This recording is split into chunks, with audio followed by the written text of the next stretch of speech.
seed call, a very effective call.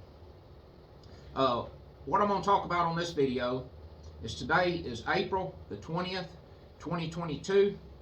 I'm going to be flashing back here on this video talking about a hunt that took place on April the 20th, 2020 with my grandmother.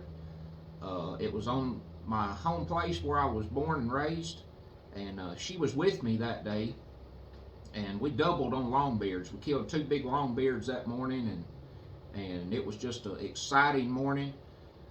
And I've had several situations over the years where I've doubled on gobblers with friends, some family members, but this hunt was one of, or might be, the most powerful memory as far as doubling with a family member or a friend that I ever remember. It is literally amazing how those 2 turkeys came in on us that morning. And kind of how the story went was, I'd been watching the 2 turkeys for a couple of days on and off, and they was kind of roosting in the same little specific area there.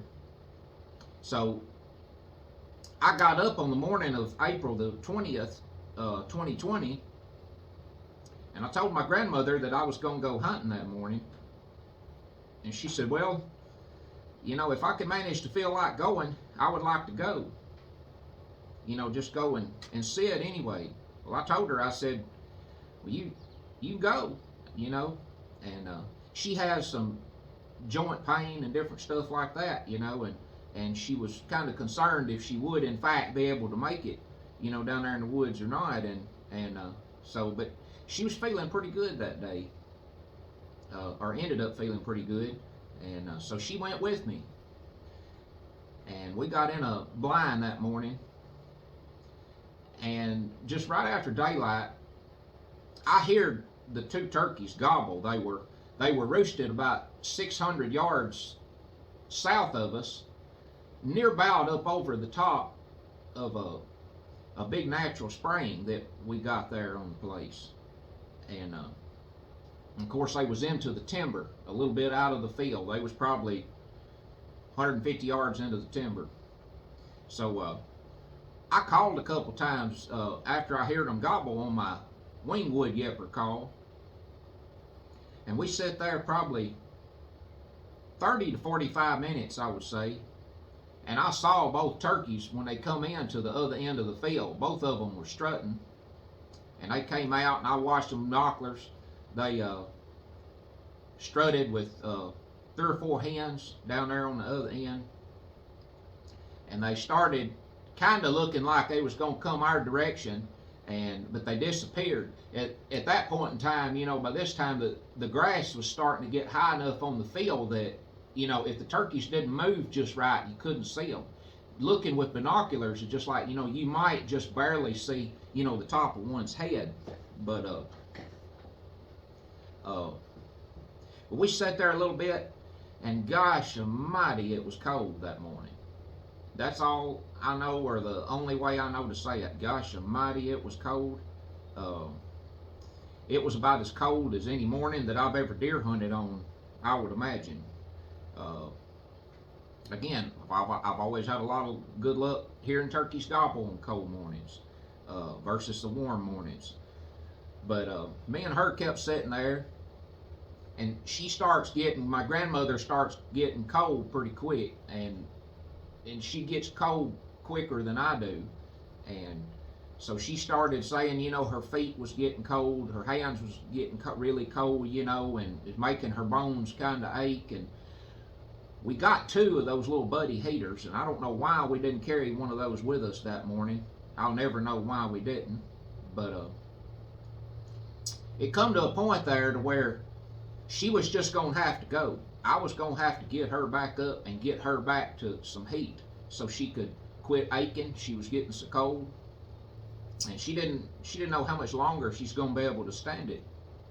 So I kept telling her, I said, if we can at all, I said, I nearly know those turkeys will be here. I just nearly know they will. And in the same time there, she was getting colder and colder and colder.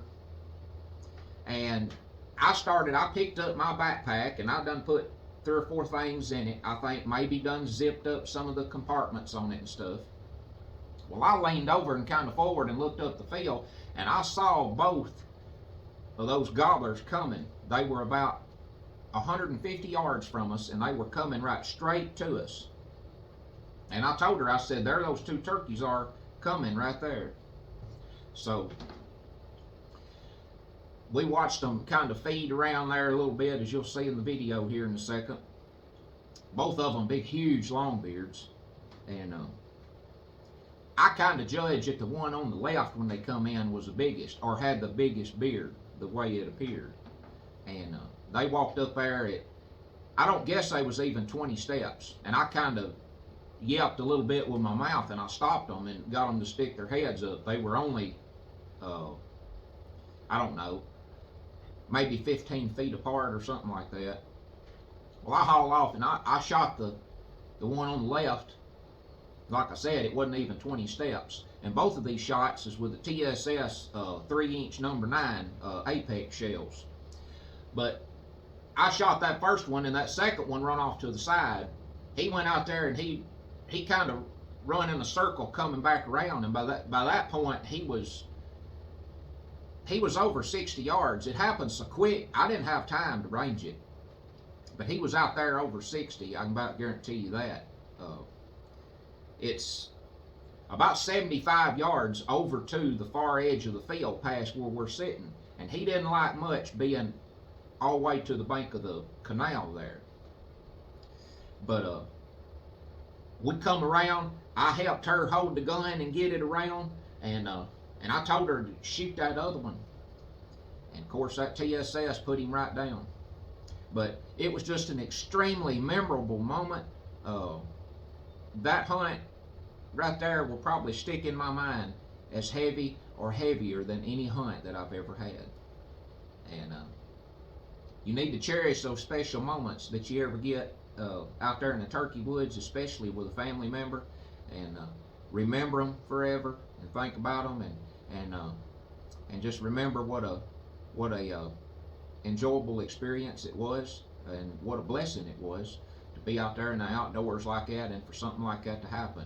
But like I say, it was a powerful moment for gobblers to come in like that, you know, and be able to get them both, and I felt very blessed that it happened the way it did. So I'm going to show the video here. I'm going to do a replay of it from April the 20th, 2020, and here it comes, so stay tuned.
All right, watchers, it's April the 20th, 2020. We're after another big swamp turkey down here today. Or a matter of fact, there's two of them.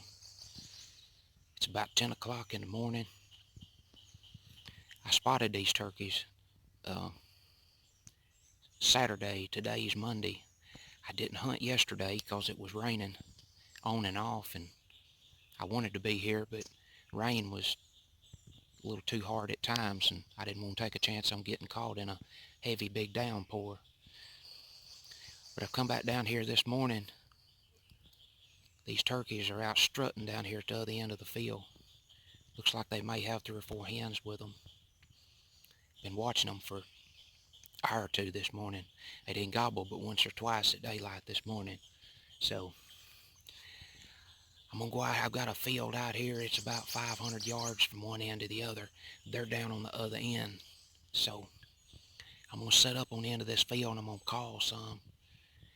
Maybe see if I can pull them away from those hens. Looks like there may be a couple of jakes in the bunch also.